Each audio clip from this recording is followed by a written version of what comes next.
Hello, I'm going to speak today about what I call patternized thematic chromaticism and how this idea came to me. And the beginning, the genesis of this was some years ago when we recorded Human Hive, which was one of the pieces on the first Dobles Ensemble album, Illuminated by the Invisible. It was clear when we were recording in the studio that the musicians were running into issues, and it was primarily because the music is very non-patternized, whether it be harmonically, but mostly in ergonomically in the way the musicians are trained. Musicians are trained with patterns, and these patterns are played over and over again over many, many years on their instruments, and that's what allows them to be very proficient when they go into studios and when they're recording or when they're playing live, etc.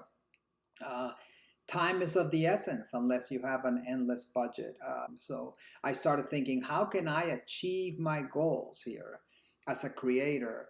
Of creating the kind of music that I hear in my head, that then I create, realize, while allowing musicians to do what they do best based on all the training that they have received over the years. And that became, in my mind, years later, patternized thematic chromaticism. I'm going to play a little clip of the genesis of this, which is Human Hive, and then I'll talk a little bit more about the concept. Here it goes.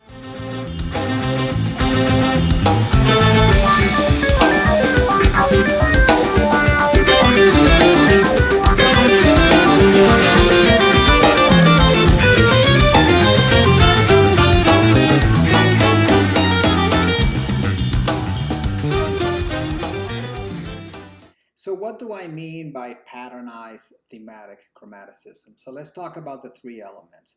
Patternized, because I am taking advantage as a composer of the patternized way in which musicians are trained. And that allows the musicians to play the music better and be able to perform faster, meaning that it's not going to take them days and days to learn it. They can come to a studio, they can record at home, they can be an orchestra, and they can play it, right? That's what patternized does. Thematic is, how do I introduce a certain level of themes that allows me to tie it all together? That's the glue for the listener, because if you listen to traditional 12-tone music or other chromatic music, it can be just very difficult for a listener that's used to listening to patterns and used to listening to themes. It can be very difficult for that person, listener, to cling to this type of music. And the last thing is chromaticism. I mean, my music tends to be very chromatic. I'm not limited to traditional harmonic scales, etc. That just doesn't satisfy me. Musically, that's just my choice. There's no good or bad here. It's just stylistic choices. So anyway, this is something that it's been percolating in my brain for some time now. I am now writing music, putting this into practice, testing these concepts, experimenting, which is what I see music to me as a continual experiment, and see where it goes.